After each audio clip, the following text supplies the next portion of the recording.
All right, music lovers, here we are again with another interview with Brian Hyder. Is that how you pronounce your last name, Hyder? That's it. All right, Brian Hyder of TetraSphere, singer, guitar player, and all-around great guy. So how's it I going, brother? appreciate that. Everything's well, man. Just got off of work tonight. I'm just sitting here with the dog, so Oh, sweet, doing good. sweet. That's cool. Yeah, we try to Hope get everything's well your way. things are doing pretty good right here. Yeah, we've got our dogs eating right now, so they'll be quiet for the next few minutes, hopefully. Preoccupied. Yeah, this one's only about 3 months old, and we got to keep him occupied because he's constantly going. So Yeah, cool. All right, well, now let's start out with our questions here. Getting to know, letting people get to know more about the band, about yourselves, and how did y'all get started? well, basically, me or myself, David Graham, the bassist, and Matthew Morgenstern were in a group called Five More together for about 10 years, 10 or so years. Oh, wow. And it was a good band. We played clubs, we did a lot of stuff. We didn't really do a whole lot of writing, but we mostly were just a cover band for the most part. But we had a pretty good following as a group. Probably about, I'd say about 7 years ago, the lead guitarist, Keith Elliott, he started working with us because we all three worked together. Me, David, Matt, we worked together. Okay. And then Keith was hired in at the same place we all worked, and we kind of just got to know him. And over the years, we played with him a few times. You know, me and David played with him a few times. Matt played with him a few times, but we never really had much of a, it was just a help you out type thing, Right, right. So our Five More group kind of bit the dust about 2020, the end of 2020. Pandemic kind of put an end to all that. Yeah. So we were sitting here with some material that we had written, myself, David, and Matt had written, and we didn't have enough anybody to play with, or guitar wise. Right, right. So we hooked up with Keith and asked him to come and see what he would do with the stuff that we had already written, and he come in and added some stuff. And then we added Jay Phillips, who Jay and Keith have known each other since they were 14 years old, both of them basically. Oh, wow.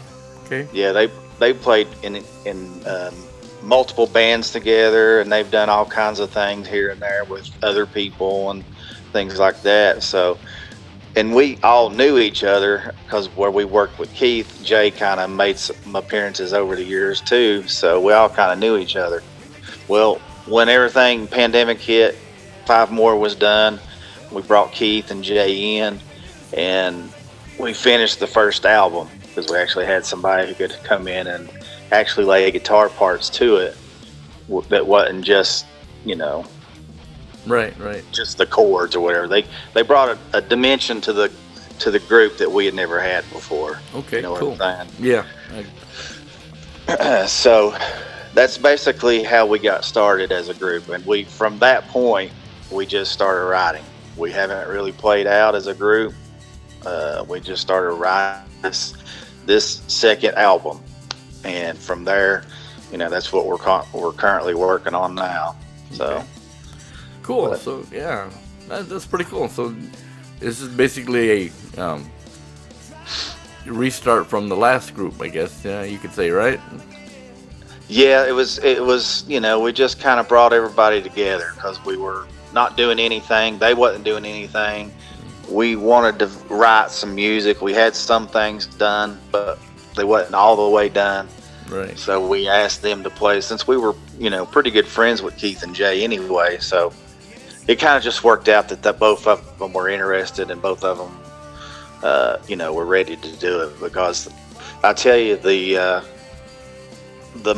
amount of musicianship that they bring on top of the guys that we already have, I mean, it's just like, it's unbelievable. I'm blessed every day to get to be able to sing with these guys. You know what I'm saying? Yeah, I do. Yeah, I do. It's really crazy how great they are musician wise.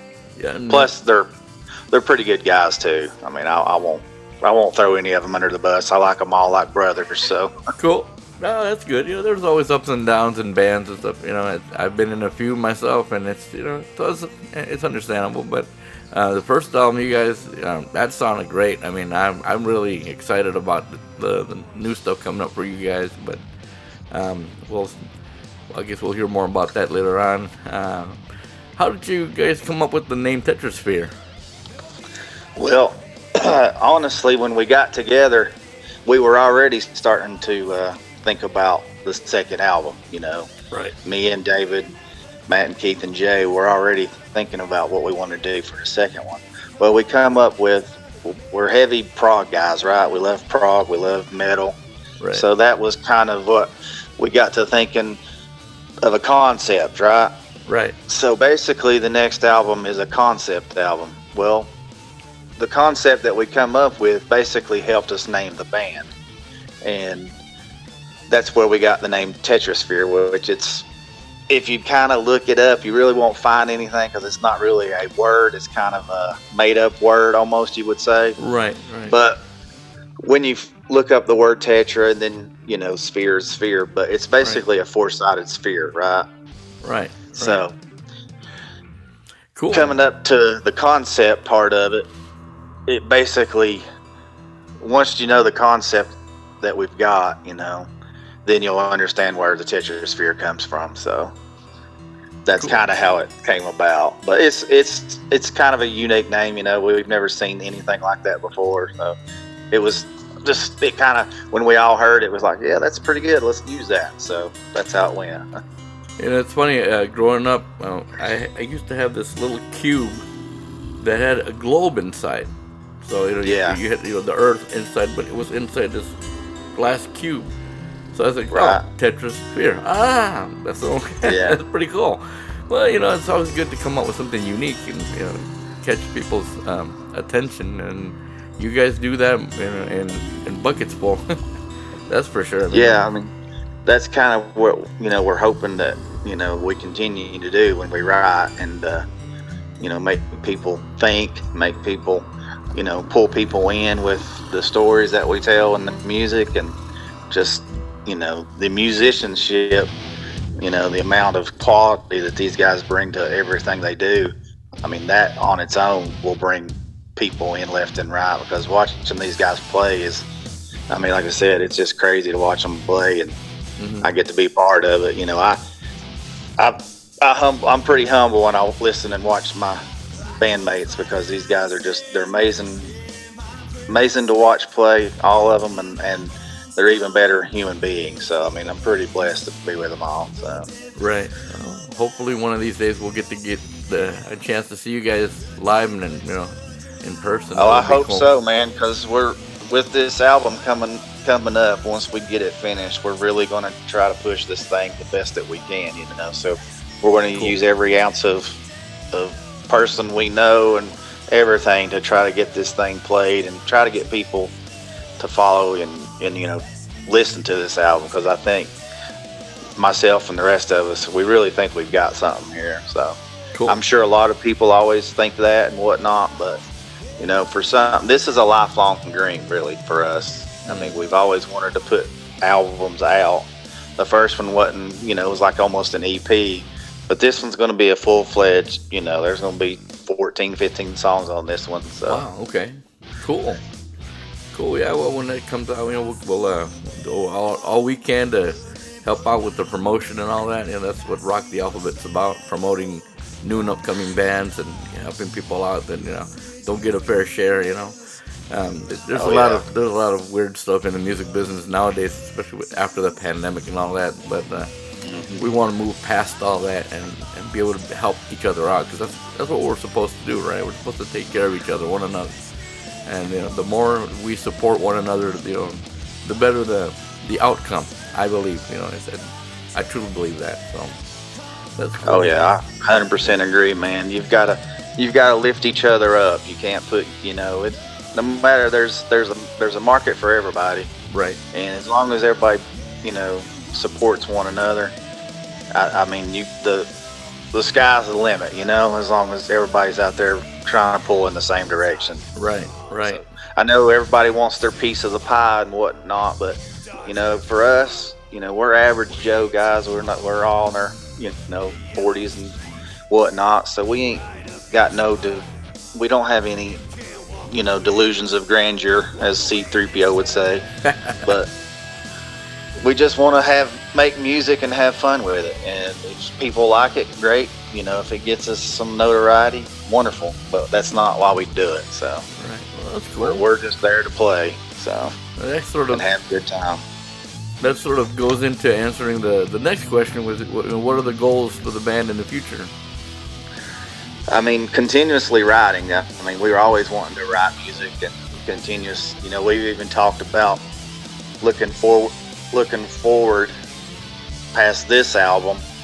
We're not 100% sure if this will be a one-parter and then we'll have to make another parter because of the concept. You know what I'm saying? It right. might be a two-part album if we have to tell it that way, the story that we're wanting to tell with it. But even other things, we've talked about doing a hair metal band, a hair metal album.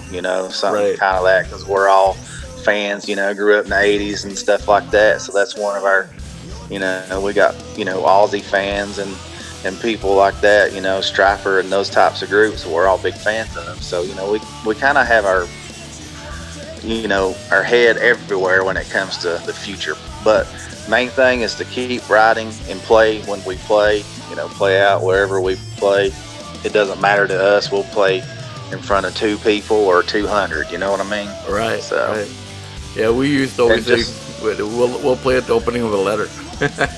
Yeah, I mean we're like I said, we're not out here to be the hottest and best band in the whole wide world. We're just here to have fun, and that's truly what it really is for all of us, is just to have fun. Well, the bottom line is that when you do that, that's what causes people to to gravitate to you, because when you're having fun and you project that to other people, and hey, that's the one thing that's missing nowadays. People want to enjoy themselves, especially after we've gone through this decade so far.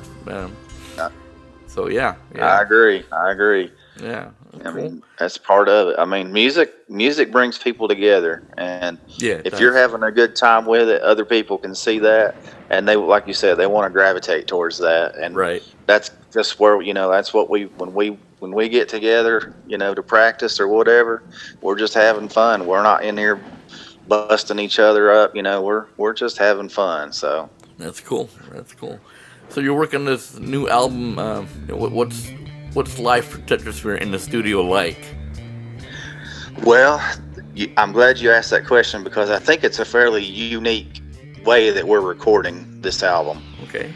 What we end up doing is we'll throw around some ideas using our computers, like Dropbox. You ever use Dropbox? We set up an account for that, and we send out files of music, like riffs and things like that. They'll send them out, and we'll like, hey, this one's pretty cool. So we'll choose one of those little riffs or whatever, and then we'll get together and decide, hey, let's use that. Let's use this riff for this song. And we really don't even have the song written and played. We never play any of these songs that we've got so far. We've never played them together as a group.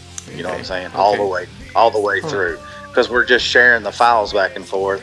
We're recording our parts, and once we get it finished, after we'll go back over them and redo some things that we don't like, and add things that we want to add. But we haven't never really played these songs together in a normal environment. So we're writing them as we go, really. We're writing the parts, writing the lyrics, writing the vocals. We're doing all this as we go and sharing it back and forth through each one of our own studios, because we all have basically a small studio in our house, and that's how we're basically recording this album. Cool. Once we get it finished, we'll definitely go back and we'll sit and learn all the songs and play them the right, all the way through, get them solid, so when we do start playing out, we have them down. Right. I'm not sure how other bands do stuff like that, because this is really the only time that I've ever been in a group that's actually sat and wrote and recorded. Right. I've done some recording in the past with other groups, but it was never this, hardcore type, where it's really something there was a goal at the end of it. So, Right. but this is how we're doing it, and it works for us. Like I said, I think it's fairly unique, because I know a lot of bands will just get together and they'll start jamming, and then they'll write a song off of a jam or something, and that's cool and all. A lot of people do it that way. Right. Or you'll have one member will have the whole song done, and you'll have to come in and learn the parts for it and things like that. So we just take our individual parts and we put them together, and basically we come up with these songs. And it's progressive, so you know how progressive the music is. You can have like 4 or 5 different riffs or whatever in a song. Right. So. Right. That's cool. So you guys really live up to your name as TetraSphere, because the first part being Tetris. It reminds me of the game Tetris. All those pieces just fall into place, and you got to put them where they belong to get to the goal. And that's cool, man. Yeah, that's exactly right. That's cool. That's a real interesting way of working. So yeah, that's unique to you guys, and I'm sure that's what's gonna bring you guys a lot of success in the future. So yeah. Well, we're hoping that people enjoy it. That's the main thing. It might not be for everybody, because progressive is not a mainstream type music. Right. But we think there's something in everything we're writing for everybody. Everybody can find something that they like. We're gonna have some longer songs. We're gonna have some shorter songs. But I think at the end, the end will be something that most people will really enjoy. Well, you'd be surprised though, because a lot of people like progressive music, and they don't realize that's progressive music. That's true. That is true. A lot of people, you try to explain what progressive. Yeah. Then you throw at bands like Rush, and right. Rush is progressive. I'm like, well, duh. And that's just people. They have some mainstream songs, but. When you really get to know Rush and Dream Theater and groups like them, you're really realizing, oh yeah, these guys are some hardcore musicians. Yeah, so. Yeah. Well, you guys are right up there with them, because what I've heard so far from their first album, I was floored. Man, this is great. Reminded me a lot of Iron Maiden. I mean, Iron Maiden, most people don't consider a progressive band, but if you listen to their stuff, you dive deep into their things, and you're like, wait, whoa, this is interesting. The way they build stuff up, and and the concepts that they come up with are very interesting. I agree. So who's the main lyric writer? Is it you or? Well, it's really me, myself, and David Graham. David Graham is a huge, he's really one of the most well-rounded musicians you'll ever come up with, as far as his bass riffs and things like that. Then his ability to master and mix and master the album and things like that. Plus his writing. I mean, he comes up with lyrics that are just unbelievable at times. And I'll add my part. I'll add lyrics to them and things like that. And we got a song on there that I wrote some music to it with. So I mean, we all basically, there's really no one person. Okay. Yeah. That's the main. Some bands will have one guy who does everything. The other guys just come in, like, it's kind of how Metallica used to be with James and Lars. They were the ones that did everything, and right. Everybody else just filled in. But we basically, the lyrics write themselves, because where we actually sat down and wrote the concept story out. Okay. For this album. Well, so we sat down and wrote a story, and took the story, and we're taking, we're going down the story and making parts out of it, making songs out of the different parts of the story. See, now that's cool. So so basically, when we get to these certain chapters and whatnot of the story, we're having lyrics. We're taking from the story and writing the lyrics from that. Right. Right. A lot of bands lately have been doing those comic books and stuff for their bands and their albums. That could be a good concept idea for you guys in the future. Write an Actually, album. we've been discussing that. Look, maybe if not actually using a comic book, but having some kind of an artist come in and do some renderings or something for each song, Right. and just Cool. have kind of like the lyrics as the words or whatever for the song. How you would have in a comic book, you'd have all the Right. language or whatever, but just use the lyrics and then the illustrations. So Right. Storyboard it with the lyrics and write out the illustration. Cool. Yeah, that'd be great, man. There's a lot of good ideas coming out from you guys, and that's pretty cool. So the last question we got here is, if you had to choose one album to be stuck with on a desert island with, what would it be? Yeah, I mean that's like the most hard question I think you could ask probably any musician. Yeah, that's why we It's said really- it for last. Yeah, I mean that's like picking your favorite kid and sending that one to college, basically. But really, I asked that question to the guys, and we all come up with different answers for, and each answer that the guys had, it basically fit their personalities and their musician style, Right. So like Dave and Matt, they're huge Rush guys, right? So they want to be on the island together so they can use both of their albums, 2112 and Hemispheres. Matt's going to use Hemispheres. David's going to use 2112. So they're going to be on the same island together. You know what I'm saying? Right. Well, good. And then Keith and Jay. These guys are the guitar players. They are so masterful at their skill. So of course, Jay, he wants to use Steve Vai's Passion and Warfare. Oh, good one. Yes. And Keith wants to use Diary of a Madman because of Randy Rhoads. Right. You love Ozzy, but I mean with Randy Rhoads, if Ozzy didn't have Randy Rhoads back then, he wouldn't have been as successful, I don't think. Because Randy Rhoads was an amazing guitar player. Yeah, he was beyond par, that's for sure. Yeah. Yeah. Wow. Cool. And Keith, that's Keith's guy. I mean, that's his idol. That's he uses a lot of his influence when he plays and stuff like that. Mm-hmm. So I mean, you can't go wrong using Randy Rhoads as an influence. You know what I mean? Right. And for myself, I was a huge Pearl Jam fan growing up, a huge Metallica fan growing up, a huge Tool fan growing up. Still am to this day. So I can't. Between those three guys, I'm not really sure. Kind of just whatever day of the week it is. But if you had to, had to choose one, it'd be probably Pearl Jam's 10 album.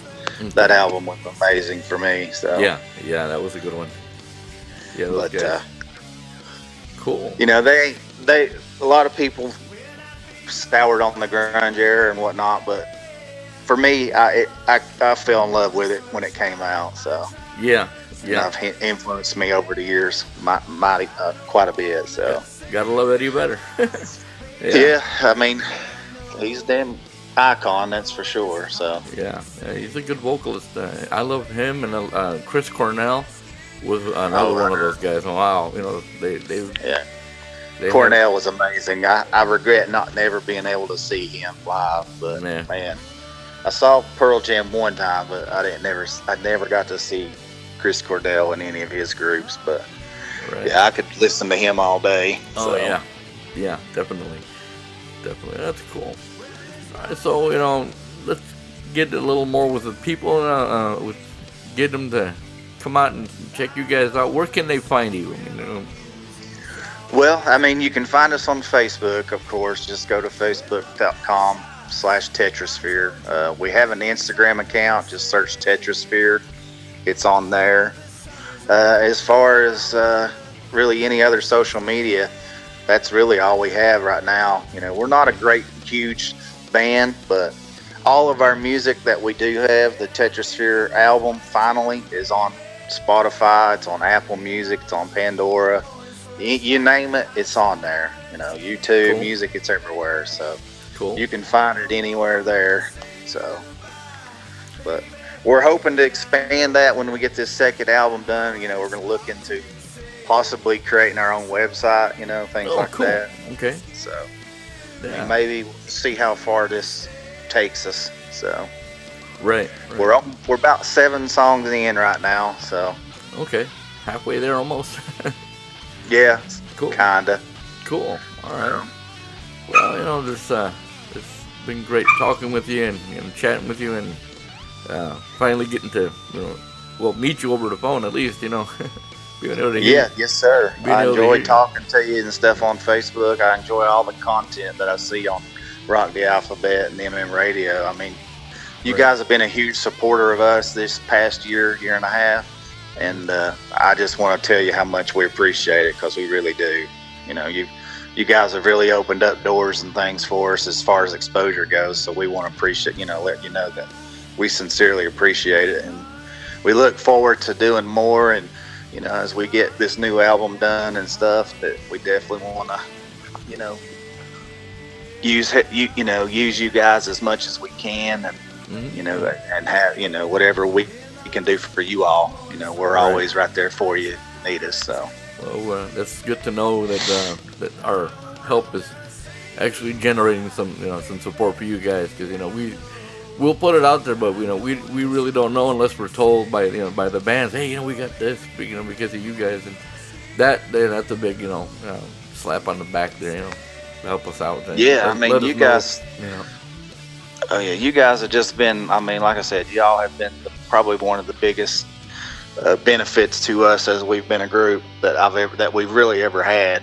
Right. So this group's been together since 2021, basically. So 2 years we've been doing this, and you guys have opened up more doors than we've ever had open. So we appreciate it. Well, Boss Man started in 2021, and I came in last year, and he graciously offered me a position, and I really didn't know what I was doing when I came in. So it's just been a learning process for myself, and now that we're gaining more ground and being able to do more things, and it's a lot of fun, and I'm glad that we could be a help to you guys and to other bands, and it's more power to you guys. Keep it up, keep going forward. There's nothing but Yes, sir. the sky's the limit. So as far as you guys keep going, and doesn't matter what age you are. I mean, Metallica just put out a new album, and I saw the picture. I was like, oh wow, that's cool. But then I saw them, and I'm like, wow, they have aged. Yeah. But Yeah. but they're still at it. That's great. I agree. I mean, you look at all these guys, and I just went and seen Iron Maiden a few months back. Right. It's the second time I've seen them live, and Bruce Dickinson's in his mid-60s and still hits these notes like you just can't believe. And Yeah. just watching them play, I mean, he's an amazing front man, and it's just the way the guys play. I mean, all of them. I mean, and they're so I'm not saying they're like ancient, but I mean, let's just be honest. They're not spring chickens, right? Oh, So no. Yeah. Well, if the Rolling Stones can keep doing it, why not? Those guys have been and that's around the thing, man.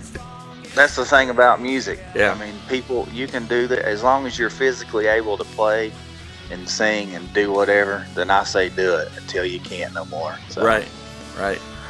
That's the best policy, and the best way of thinking about it. Is to keep going as far as you can, and once you can't no more, just relax and look back at your accomplishments over the years, and so yeah, that's cool. Well, music lovers, this has been another Backstage Pass, where we get the opportunity to dive in and get to know your favorite indie artists. TetraSphere and Brian Hyder, you guys are awesome. I really appreciate the opportunity to pick your brain and get to know you guys a little better through this interview. Honest with you, this is the first time I've ever been interviewed for anything in my life. So. Oh wow! Yeah. Wow, Yeah, that's I've never been interviewed, never done anything like that before. So I appreciate the opportunity. Hope I didn't talk or ramble too much and whatnot. So. No, everything was very good, very good. It's just to get to know you and get to know the band and stuff. So I think we've accomplished both. So that's the bottom line. And like I always say, life is short, and don't forget to turn up the music. There we go. It's always loud at my house.